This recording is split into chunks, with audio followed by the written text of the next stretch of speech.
ഞാൻ എഴുതാനും പറഞ്ഞ കേട്ടിട്ടുണ്ടോ? ഇല്ല, അത് ശാസ്ത്രീയ സംഗീതം പറഞ്ഞ കേട്ടിട്ടുണ്ടോ? ഇപ്പൊ പാടാനുള്ള എന്റെ അവസരം കൂടിയാണ്. കുച്ചിപ്പുടി കണ്ടിട്ടുണ്ടോ?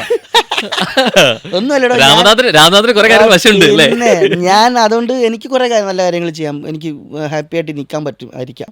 പിന്നെ ആസ് എ ഒരു ആക്ടർ എന്ന നിലയ്ക്ക് എനിക്ക് കുറെ കാര്യങ്ങൾ സിനിമയിലുള്ള എൻ്റെ ഇത്തരത്തിൽ പല ആൾക്കാരും ചിന്തിച്ചിട്ടില്ല, ഇവൻ അഭിനയം വില്ലൻ മാത്രമേ ചെയ്യുള്ളൂ, ഇവനൊരു വില്ലനാണ്, ഒരു വില്ലത്തനുള്ള ആളാണെന്നൊക്കെ. എനിക്ക് അതൊക്കെ പൊളിക്കാൻ പറ്റൂലേ, കുറെ കോമഡി ചെയ്യാൻ പറ്റും, അവിടെ കുറെ സംഭവങ്ങൾ ചെയ്യാം. ഈ ആളുകളെ മുഷിപ്പിക്കാതിരിക്കുക, ആളുകളെ വിഷമിപ്പിക്കാതെ ഇങ്ങനെ പതപ്പിച്ച് കൊണ്ടുപോകുന്ന പറയുന്നത് ശരിക്കും അനിവാര്യമായിട്ടുള്ള കാര്യമാണ്. അത് അതിൻ്റെ ആവശ്യകതയുണ്ടോ ശരിക്കും?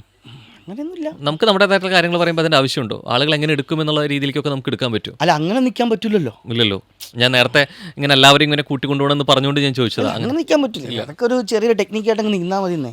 ആരെയും വെറുപ്പിക്കാതിരിക്കാൻ പറ്റും. ഞാൻ എന്ത് പറഞ്ഞാലും ഞാൻ ഇങ്ങനെയാണ് ചിന്തിക്കുന്നവരുടെ കൂടെ നമുക്ക് നിൽക്കാൻ പറ്റൂല. പരമാവധി പറഞ്ഞാൽ മനസ്സിലാകാത്ത ആൾക്കാർ ഇപ്പം ഇല്ലല്ലോ. പരമാവധി എല്ലാവരും കൂടെ കൂട്ടി ഒരുമിച്ച് പോവാം, അതായിരിക്കും നല്ലത്. നമ്മുടെ ഓണം നമ്മുടെ മിൽമ.